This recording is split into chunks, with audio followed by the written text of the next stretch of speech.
জীবনে তো অনেক জায়গাতে ঘুরলেন, তো চলুন আজকে আপনাদেরকে নিয়ে যাই রাজশাহী কলেজ ক্যাম্পাসে। আমরা তো ঘুরবোই, সাথে আপনাদেরকে নিয়ে ঘুরবো এবং পুরো ক্যাম্পাসটা দেখাবো। আর আমার ভিডিওতে অনেক অনেক মজার কিছু আছে যা আপনারা স্কিপ করে দেখলে অবশ্যই বুঝতে পারবেন না। তো ভিডিওতে শেষ পর্যন্ত দেখুন।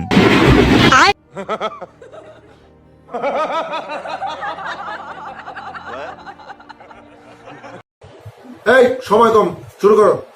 বর্তমানে শীতকালে সকালের যে কুয়াশাটা, সেটা কিন্তু ফিল করার মজাটাই অন্যরকম। আর যদি সেটা সরাসরি দেখা যায় তাহলে তো সেটার আনন্দ পুরো অন্যরকম। তো আমরা প্রায় 6টার দিক দিয়ে বের হয়ে গেছিলাম রাজশাহী যাওয়ার উদ্দেশ্যে, কারণ সেখানে পুরো ক্যাম্পাসটা দেখাবো। আরও একটা কাজ ছিল, সেই কাজটা আপনাদের মাঝে একটু পরে আমি শেয়ার করব।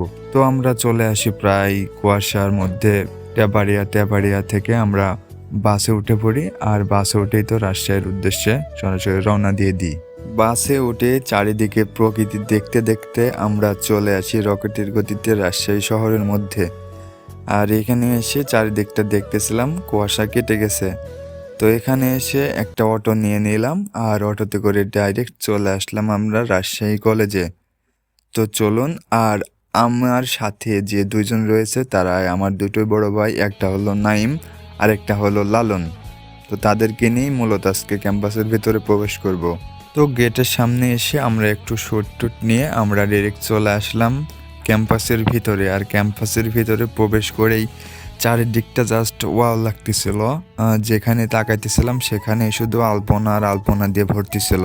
আর আমরা তিনজন আজকে কেন আসছিলাম সেটা আপনাদেরকে বলে দিচ্ছি। আমরা আজকে আসছিলাম একটা জবের উদ্দেশ্যে এবং ক্যাম্পাসটা পুরো ঘোরার উদ্দেশ্যে। তো আমাদের জবটা ছিল আরএফএল কোম্পানির একটা জব। আপনাদেরকে না হয় ক্যাম্পাসটা একটু পরেই দেখাই। তো চলুন, যেখানে আমাদের জবের জন্য ডাকছিল তো সেখানে যাওয়া যাক। এখানে আসতে না আসতেই দেখি যে অলরেডি আমাদের প্রোগ্রামটা শুরু হয়ে গেছিল। তো আমরা সেখানে একটা সিট ডেকে বসে পড়লাম।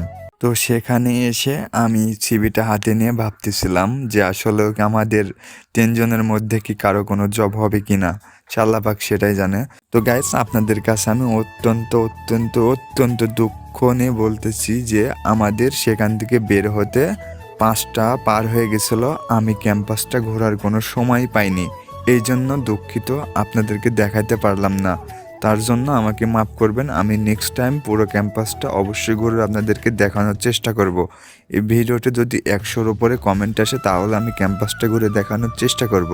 তো সেখান থেকে আমরা বের হয়ে চলে আসলাম রাস্তাতে। আর এখান থেকে আমরা এখন চলে যাব রেল স্টেশনের কাছে। তো সেখানে গিয়ে আমাদের হালকা পাতলা কিছু খাবার তো খাওয়াই লাগতো। তো তার জন্য আমরা ভাত আর কালাভুনা দিয়ে খেয়ে চলে আসলাম স্টেশনের ভিতরে। আর এখানে আইসা দেখি ভাই অনেক বড় লাইন, আর তারা টিকিট নিচ্ছিল। তো আমিও টিকিট নেওয়ার জন্য লাইনে দাঁড়িয়ে পড়লাম। দুর্ভাগ্যবশত আজকে আমার দিনটা মনে হয় খারাপ যাচ্ছিল, এই জন্য আপনাদেরকে ক্যাম্পাসটা তো দেখাতে পারলামই না। আবার ট্রেনের টিকিট মাত্র 1 মিনিটের জন্য আমি পাইলাম না। তো যাই হোক, মনে দুঃখ কষ্ট নিয়ে চলে আসলাম স্টেশনের ভিতরে। আর স্টেশনের ভিতরে এসে দেখি ট্রেনটাও এখন পর্যন্ত আসে নাই। প্রায় আধা ঘন্টা থেকে 40 মিনিট লেট, তাও ট্রেন এখন পর্যন্ত আসে নাই। তো যাই হোক, ফাইনালি ট্রেনটা 1 ঘন্টা পরে চলে আসছিল। আর এই যে ট্রেনের ভিতরে উঠেই দেখি লালন ভাই ঘুমাইতে শুরু করছিল।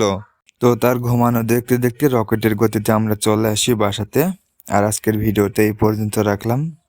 আপনারা কষ্ট নেবেন না, আমি অনেক কষ্ট পেয়েছি আপনাদেরকে সম্পূর্ণ ভিডিওতে ক্যাম্পাসটা না ঘুরে দেখানোর জন্য। তো যাই হোক, শেষ পর্যন্ত সবাই ভালো থাকেন, সুস্থ থাকেন, দোয়া করি। আর নেক্সট ভিডিও আরও অনেক সুন্দর এবং নতুন কোনো জায়গাতে হতে চলেছে। শেষ পর্যন্ত সবাই ভালো থাকেন, সুস্থ থাকেন, দোয়া করি। আসসালামু আলাইকুম।